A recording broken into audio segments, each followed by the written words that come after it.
We are now back in the public section of the meeting, and we are looking at item 19, the Water Management Zone Committee's annual reports and updates. So we've got 3 separate reports from 3 separate zone committees. So I'd like to call to the table, first of all, Alan Lim, representing the Selwyn-Waihora Water Management Zone Committee. Alan, welcome to the table. I'm aware that you are now the outgoing chairman of that committee, and you've been in that role, as I understand it, for around 4 years, obviously stepping down as chair but remaining on the committee. But it would be appropriate for me to thank you for the leadership and the work that you've done leading that particular body over the last 4 years. There's a lot of work has been done in that time, so thank you. Great, thank you. Can I just take the report as read? So really what I want to do is actually just cover what's not in the report. So, as you mentioned, there's been a change in guard, or change of guard. We've got a couple of, or in fact 3 new committee members, and it's Annie McLaren, Fiona McDonald and Simon Hay. We actually almost kind of struggled to find a chair this year, after I announced that I would step down last year. Recognising that there's actually a fair bit of work, we went to a new model. I mean, I guess it's not so new because it's been pretty widespread elsewhere, you know, in the Greens Party and also in the co-governors. So this year we're trying to run with co-chairs, and so in the role we've got Les Wahala and Megan Hands as co-chairs for the Selwyn-Waihora Zone Committee. We're going to trial that for 6 months and see how it goes, and then if it works well, you know, we'll probably continue with it. The new rep on the regional committee is Benita Wakefield, and I just want to highlight one thing on my annual report, and that's the work that we did with the youth committee, or the youth in Selwyn. I've always kind of believed that, you know, the youth is the way to go, to encourage them. Essentially think about succession planning. I mean, this is kind of long-term succession planning. They do have a lot of good ideas, and we want to keep people coming through. And I think, you know, for there to be big changes, I think we have to work through children. I guess, yeah, the people that know what it's like having kids, you know that they actually have a fair bit of influence in the in what happens in the household.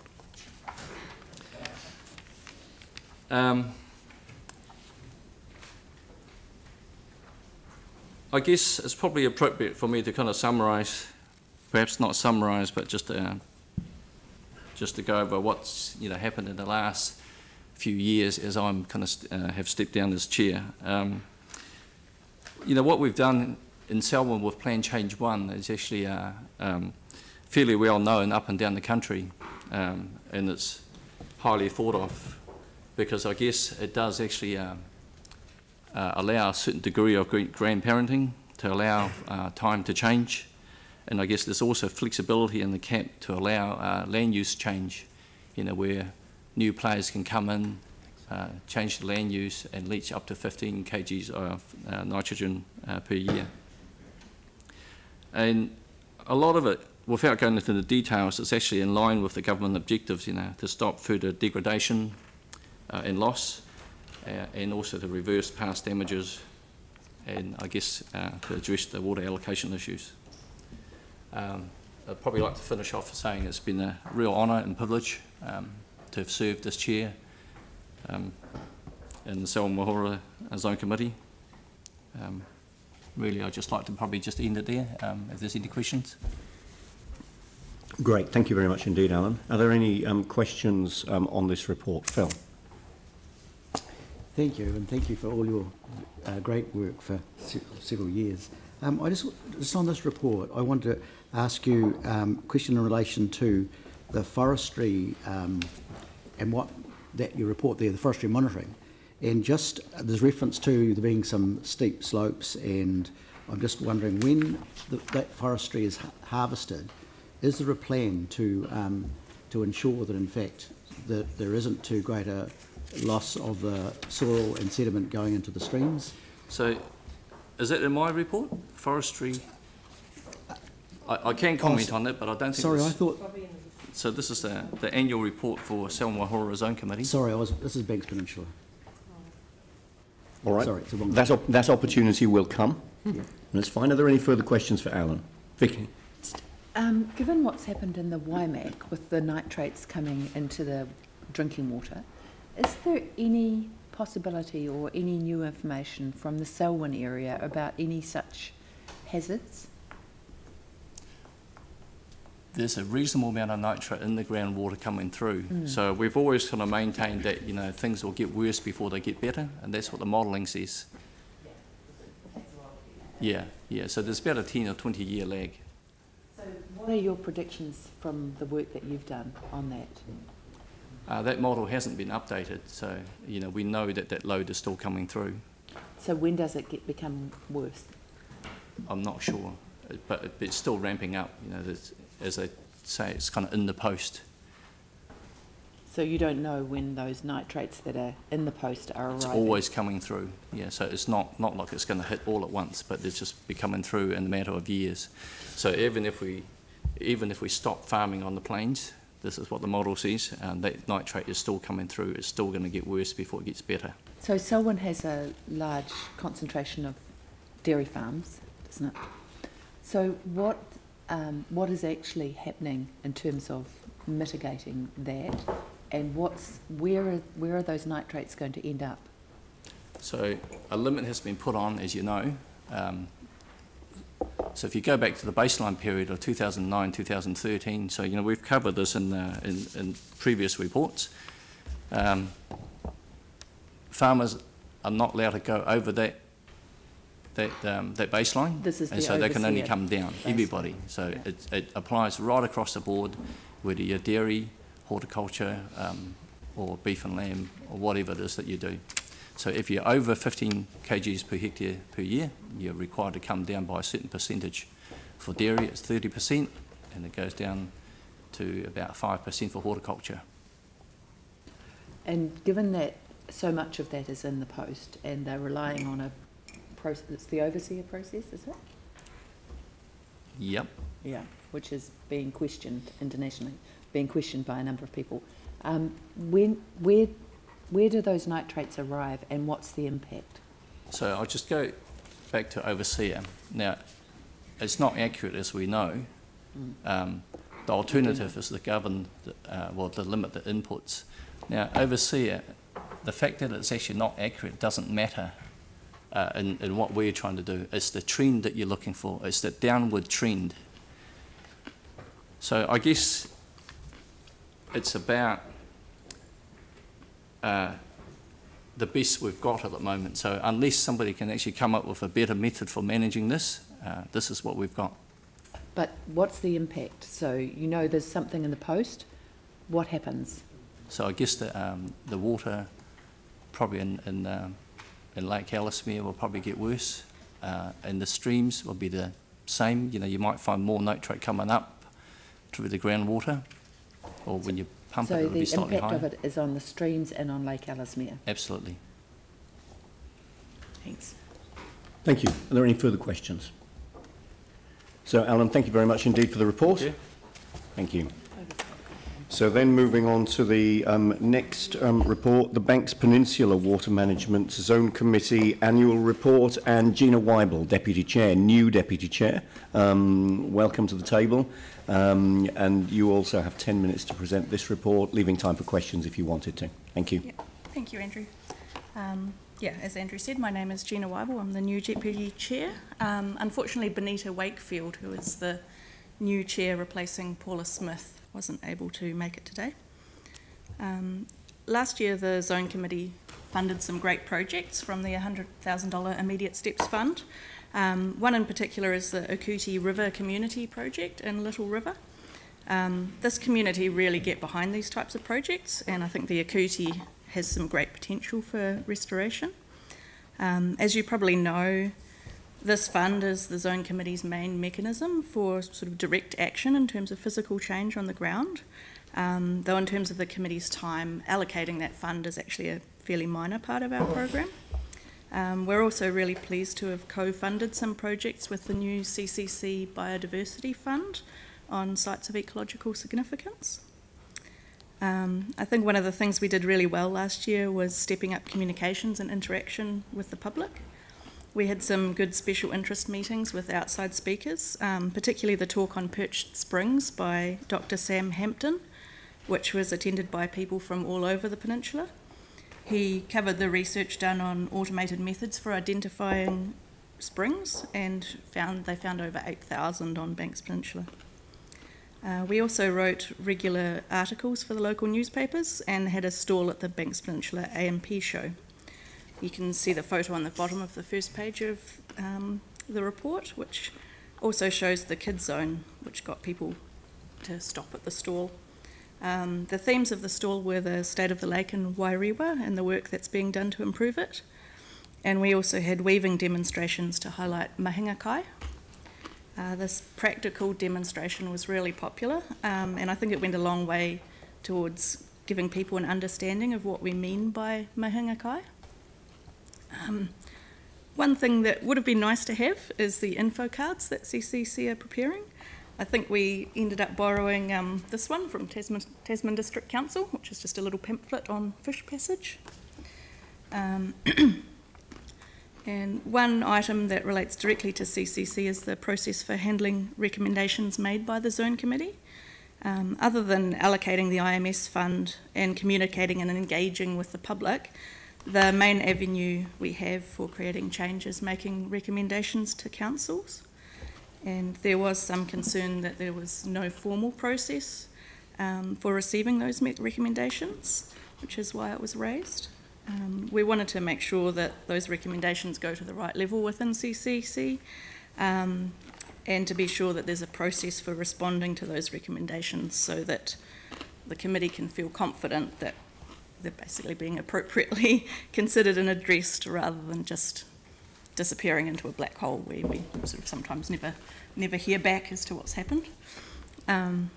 If you want to turn to the second page, in terms of projects, one that has been highlighted is the Wainui Stream project, which was allocated $17,000 of IMS funds.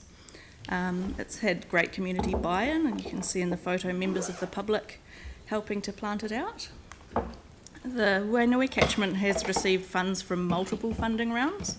I'm personally really keen for this kind of catchment focus, where we can basically have some really good examples of protecting the whole waterway from the source to the sea. And once those streams are fully protected, we can really get the evidence that this type of protection works and the biodiversity and water quality benefits that it has. And I think it also inspires others when they can see what a protected habitat looks like, especially in some of the more productive landscapes like the farms and forestry blocks. In terms of other activities, we co-hosted a farm environment workshop at Orton Bradley Park, which was attended by most of the major landowners in Whakaraupo, even though those farm environment plans aren't yet mandatory on Banks Peninsula. Another workshop was held last month at O'Kane's Bay, which was also well attended. And the committee's done something a wee bit different with these workshops, where we've incorporated biodiversity and mahinga kai, basically encouraging farmers to integrate those into their farming systems. In response to the National Environmental Standard for Forestry, I think that was what the question was about, the Zone Committee recommended that CCC and ECAN work together to implement the new standards, and obviously including how they might be incorporated into the district plan. The new standards are quite permissive in allowing forestry to occur, but they do have tighter controls, so we should see improvements in the environmental impact of harvesting. There was some concern that the NES didn't show Banks Peninsula as being of high erosion risk, so a lot of the soil mapping will show, especially in the higher elevations and steeper topography, that it does have a high erosion risk. So that was one thing that we recommended, was that be reviewed in the standard itself. Turning to page 3, Fish passage was a hot topic, particularly as our previous chair, Paula Smith, noticed that new culverts in Cass and Corsair Bay did not include fish passage, even though they are required. This was taken up with CCC, and it seems that engineers thought that they weren't required because the streams are ephemeral, they don't flow all year round. But an early trip out by an ECAN staff member showed that there were native fish living in the pools above the culverts. So ephemeral streams definitely do support fish life, and yeah, fish passages should be considered for them, or should be included. So that has hopefully been taken on board by CCC staff. In terms of the state of the waterways, results are mixed, with some sites improving in some indicators and some declining. We're also not yet seeing improvements in some streams that have been planted and fenced. Hopefully we will see better results in time, but it may be that more work is required to understand what's driving that. On a good note, the trophic level index in Wairewa has improved. Hopefully that becomes a longer term trend, especially as a lot of work is being done to reduce the phosphorus-rich sediment coming from upstream land and waterways that is being washed into the lake. This includes a $60,000 IMS project to stabilise the stream banks on the lower Okana River, which will hopefully be completed this year. There is actually a public field trip next month looking at that bank stabilisation work, which you're welcome to attend. And I should also mention the substantial funding that CCC has committed to putting towards reducing flood risk in the Little River Township itself. And yeah, lastly, in terms of future opportunities and challenges, we'll be focusing on implementing our 3-year action plan that we developed last year. It's this document here, which is fairly substantial, so I think it will keep us fairly busy. And yeah, our focus includes raising awareness around fish passage, better understanding how water takes impact on stream flows and ecology, basically due to the low flows in many of the waterways on Banks Peninsula. Assisting with the implementation of the Whakaora Healthy Harbour Plan in Littleton Harbour, and as always a focus on engaging with the community. So that's all I have, if anyone has any questions. Great, Gina. Thank you very much indeed for a very full report. Clearly a lot of work going on in that committee. Are there any questions for Gina? Glenn and then Vicky. Glenn. Thanks, Andrew. Gina mentioned getting recommendations through the appropriate committee early on. So my question's around to give effect to that. Is that through here, or would that be through the EDI committee? I was going to ask a very similar question. I'm keen to know where that has landed. Has there been any report back to the committee or information back to the committee on that? I know some work was going on with within this organisation, but I'm not sure where it's landed. Has anybody come back to the zone committee? Not that I recall, or not that I've heard, but I was hoping that you would know a bit more about what's happened with it. All right.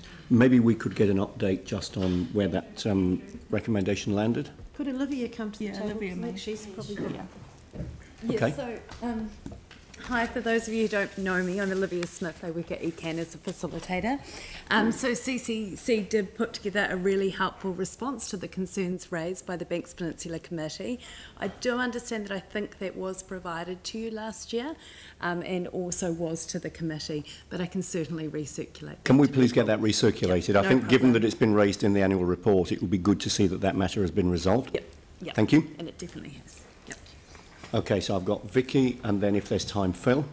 Vicky. Thank you very much for a very full report. Just the streams that weren't improving or that were getting worse, what was causing that? I guess there's still a bit of a question around that, particularly around those that have been planted in recent years.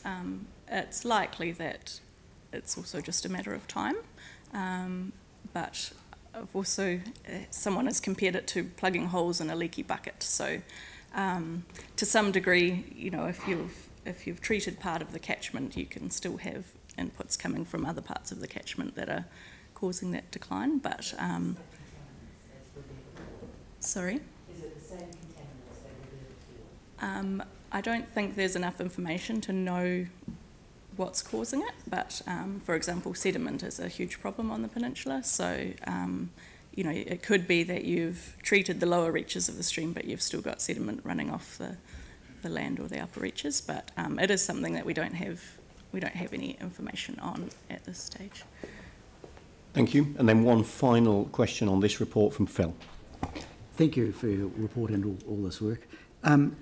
Just going back to the forestry thing, the monitoring. So the new National Environment Standards, I think your recommendation was for the working group, and Glenn might have referred to that, but I just want to make sure, is that what we're going to get more information on, or do you know if that has been set up?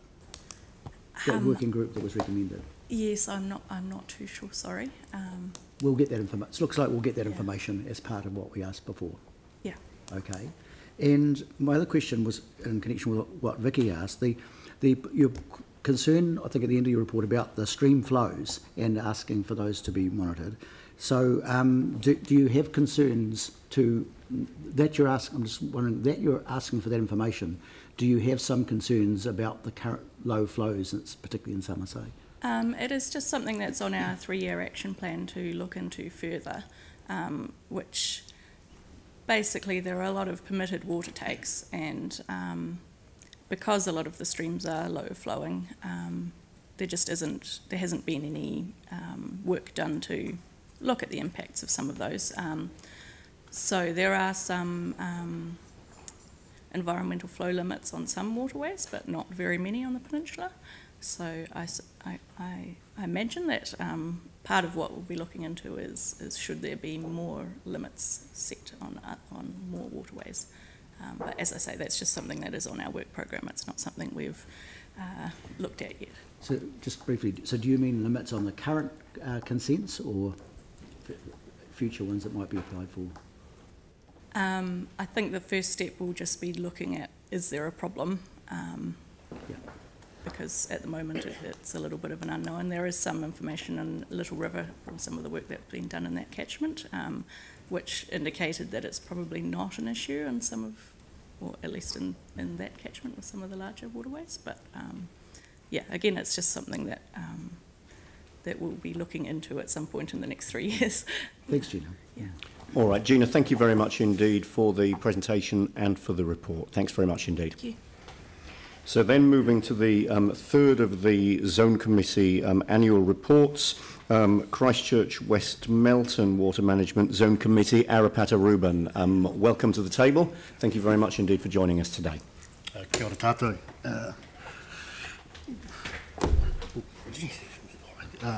Firstly, I'd like to acknowledge 3 of our Zone Committee members whose membership finished at the end of last year. Lance Kenyon, he was leading our Biodiversity Immediate Steps group.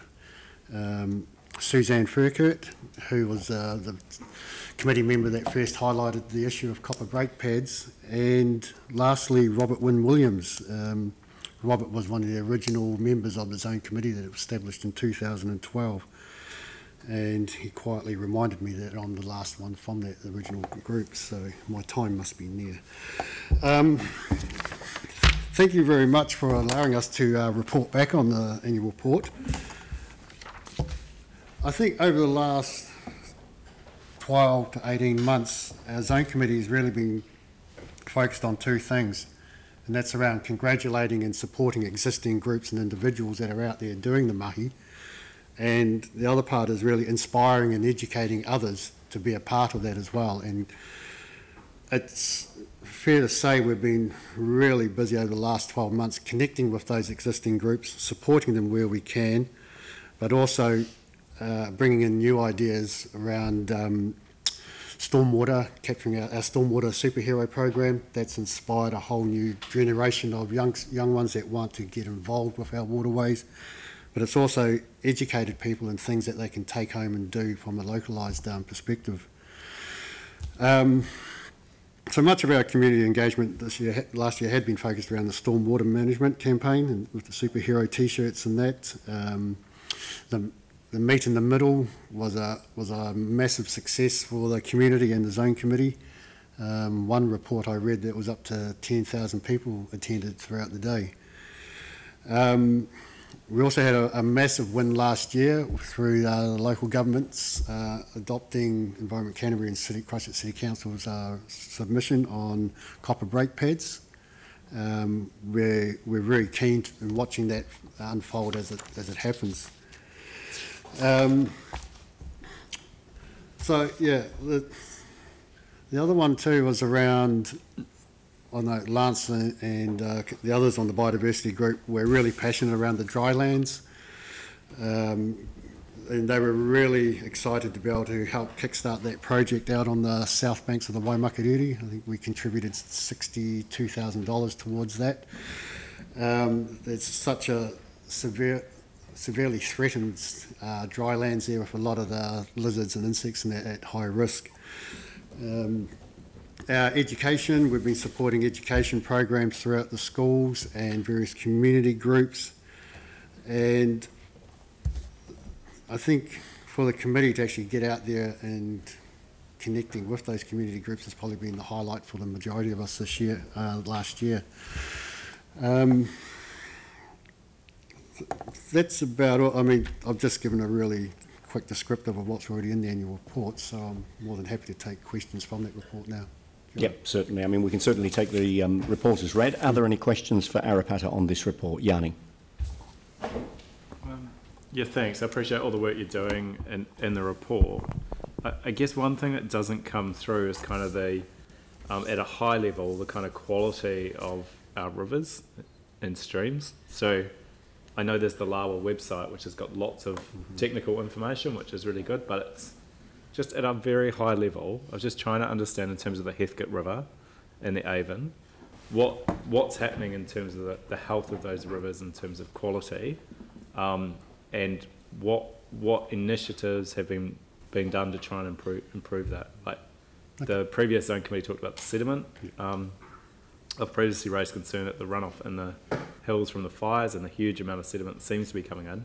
But so just at a very high level, are you able just to give us a kind of understanding of what's improving in those two rivers, and then what's getting worse and what's being done to address it? So we haven't had formal monitoring reports back to us, but we have been given indications that sediment runoff is decreasing due to those toolkits that we helped create with industry 18 months ago. The awareness of the sediment and the issues that it does cause downstream for the Heathcote has definitely been highlighted throughout all those community groups working along the Ōpāwaho, and helping support the collective network as well has helped raise that issue with the wider community and industry. The Ōtākaro, again, it's sediment still. There's still a lot of sediment there from earthquake times. E. coli, obviously, through ducks, dogs, but mostly ducks. There's another issue of concern. And salt intrusion is probably another one that's just been highlighted recently in the last 12 months, is around salt intrusion through from the estuary and that creeping up there, or Ōtākaro, yeah. There are measures that there is some cleaning of the Ōtākaro. It could be done a lot quicker to get better results faster. Yeah, I think if we can put more attention into removing the sediments, that would help flush. It will get some better flows going through, and you'll find that the macrophytes and the invertebrates and that would probably come back much quicker. Yeah. Right. Previously with these reports, it's great to get the visibility coming to council, but it's quite hard for us to get resolutions to address the concerns.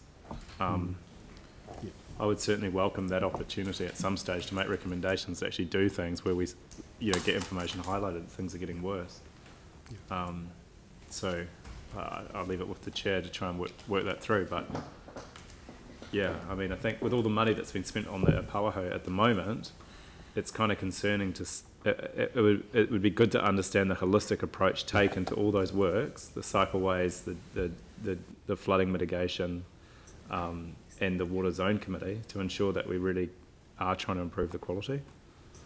So just in response to that, I mean, there's work obviously that has gone on that we're going to be re-informed of around that issue of where the zone committee recommendations are dealt with within council. Mm-hmm. There have been occasions in the past where recommendations or resolutions have been passed from these reports coming to council, particularly around matters that have been raised in the reports. So that's something that you might want to consider in this regard, either around this particular report or future reports. But certainly if the zone committees have got recommendations that they're wanting to make to this council or to Environment Canterbury, we need to make sure that they're able to be dealt with in a robust way. So moving to... Sure, yeah. Can I just check? Does the zone committee feel that a holistic approach has been taken around the Opawaho with all the money that's been spent on it, or are there things that you think we need to be mindful of and do differently based on what your understanding of it is in terms of quality?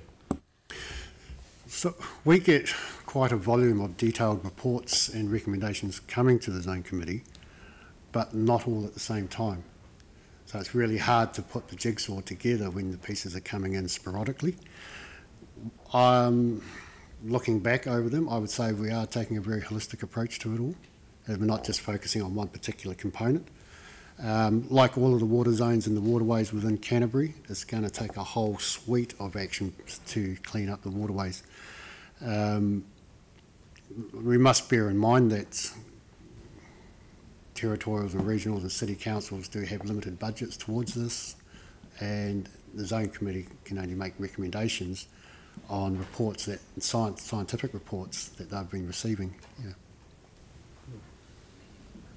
Thank you. Okay, we've got time for two more quick questions. So Aaron and then Glenn, but if we can keep them quick, please. Aaron. Okay, I'll roll my two questions into one. How do you remove the sediments? Yep. And then the second one is, how soon is the Avon going to be, or the Otakaro going to be swimmable? That was my goal. We had a workshop earlier in the year, and that was my goal, that we be... Of course it was.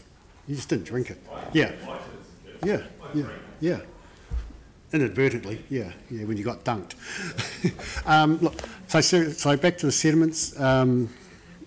You could dredge, and I know that question was asked very early on post-earthquake, February earthquakes. I think it was within 2 or 3 weeks. They wanted to get in there mechanically dredge. A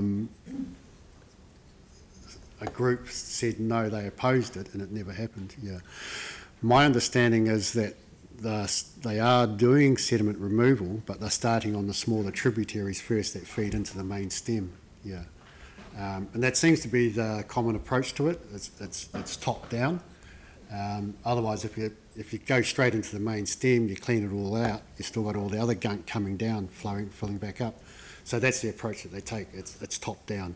So the main stem of the Otakaro and the Heathcote will be the last parts to be dredged, I imagine. Yeah. There's a number of ones. Yeah, mechanical, giant vacuums.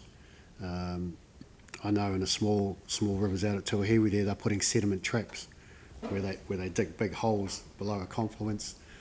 The sediment flows in, the water flows over the top, and then every 6 months they'll go in and clean out the sediment. Yeah. Sorry, what was the other one? Sediment and swimming. Well, I'd love. Yeah, I put that down as our goal for this year, that it be swimmable. I think the key question is, how many days of the year is it going to be swimmable? Yeah. I think that's the target we want to be looking at. Yeah.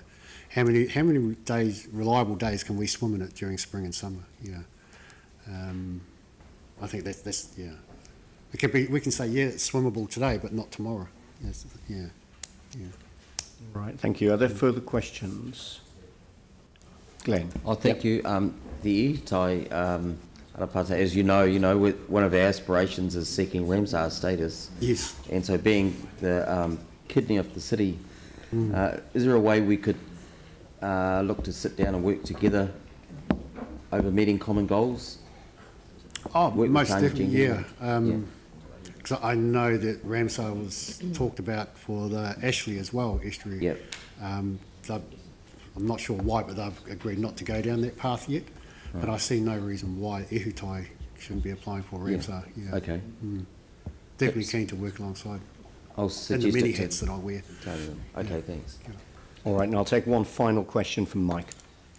Thanks, Andrew. Thank you for your presentation. I just got a quick question around the dryland biodiversity hub. And obviously a lot of that land's owned by the City Council and the Regional Council. So I'm just wondering what the dialogue's been around this hub with the City Council. So primarily, correct me if I'm wrong, but I believe it's through the Parks Rangers, yeah, and the our biodiversity team, yeah. So that's where we've been getting a lot of our feedback from, or information, yeah. Thanks. Sorry, through you, Andrew. I think there's obviously a good opportunity here, seeing as obviously we own a lot of this land, to have some information come through to the IT committee about what's happening there and potential projects that can be developed. Okay. Yep. I mean, that certainly would make some sense. It would be the right place within council for that to land. Is that something that would require a resolution, or is that something that the chair and deputy chair of the zone committee, chair and deputy chair of the committee, could work with the chair of the zone committee on? All right. Yeah, I'm happy to take a resolution to make sure that happens. I guess it just needs something simple for the. I wonder if the zone committee should come and brief us, or staff. Either, what? Or we could go through the ITI committee.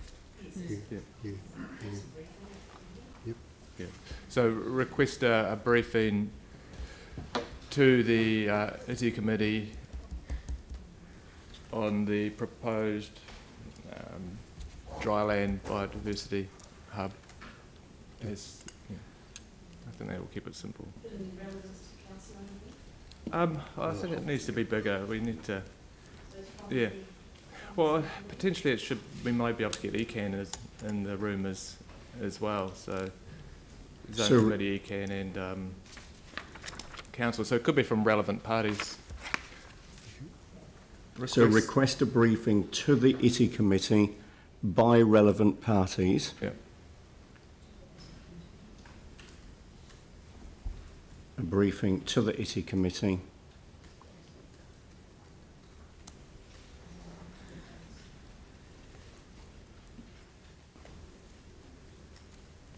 on the proposed dryland biodiversity hub, and that leaves it broad enough that as chair and deputy chair you can work with others to work out what that looks like. I just think there's a really good opportunity, seeing as obviously we own some of the land, you can own some of the land, and there's obviously a really big desire to actually improve the biodiversity and protect it in that area.